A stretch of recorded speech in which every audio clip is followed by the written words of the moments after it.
Okay, this is Snow White and the Seven Dwarfs. When little Snow White's mother died, the king her father up and cried, "Oh, what a nuisance, what a life! Now I must find another wife." It's never easy for a king to find himself that sort of thing. He wrote to every magazine and said, "I'm looking for a queen." At least 10,000 girls replied and begged to be the royal bride. The king said with a shifty smile, "I'd like to give each one a trial." However, in the end, he chose a lady called Miss Maclehose, who brought along a curious toy that seemed to give her endless joy. This was a mirror framed in brass, a magic talking looking glass. Ask it something day or night, it always got the answer right. For instance, if you were to say, "Oh mirror, what's for lunch today?"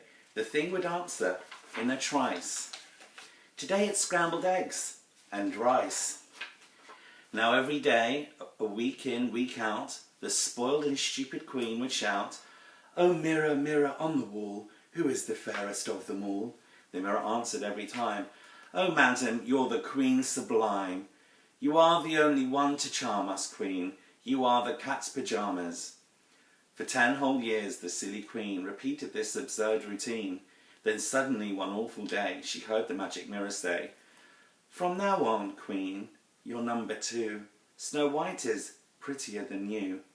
The queen went absolutely wild. She yelled, "I'm going to scrag that child. I'll cook her flaming goose. I'll skin her. I'll have her rotten guts for dinner." She called the huntsman to her study. She shouted at him, "Listen, buddy, you drag that filthy girl outside and see you take her for a ride. Thereafter slit her ribs apart and bring her me back her bleeding heart." The huntsman dragged the lovely child deep, deep into the forest wild. Fearing the worst, poor Snow White spake. She cried, "Oh, please give me a break." The knife was poised, the arm was strong. She cried again, "I've done no wrong." She cried again, "I've done no wrong." The huntsman's heart began to flutter. It melted like a pound of butter. He murmured, "Okay, beat it, kid." And you can bet your life she did. Later the huntsman made a stop with the local butcher shop, and there he bought, for safety's sake, a bullock's heart and one nice steak. "Oh Majesty, oh Queen," he cried, "that rotten little girl has died, and just to prove I didn't cheat, I've brought along these bits of meat." The Queen cried out, "Bravissimo! I trust you killed her nice and slow." Then, this is the disgusting part, the Queen sat down and ate the heart. I only hope she cooked it well. Boiled heart can be as tough as hell. While all of this was going on, oh where had Snow White gone? She found it easy, being pretty, to hitch a ride into the city. And there she'd got a job, unpaid, as general cook and parlour maid, with 7 funny little men, each one not more than 3'10". Ex-horse race jockeys, all of them.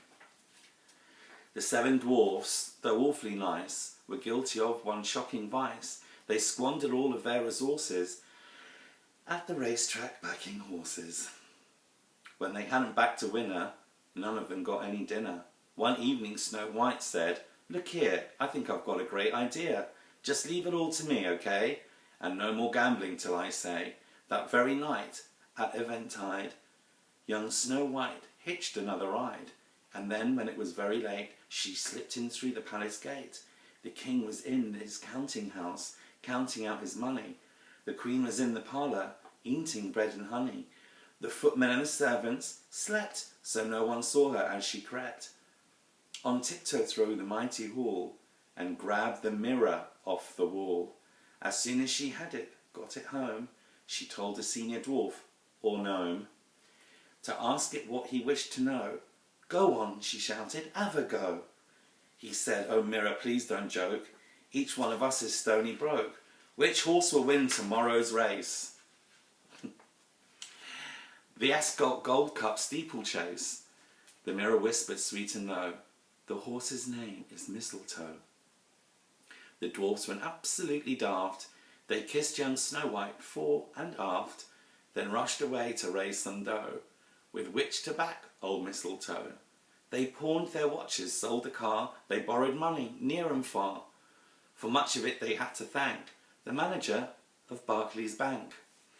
They went to Ascot and of course, for once they backed the winning horse. Thereafter every single day, the mirror made the bookies pay. Each dwarf and Snow White got a share, and each was soon a millionaire, which shows that gambling's not a sin, provided that you always win.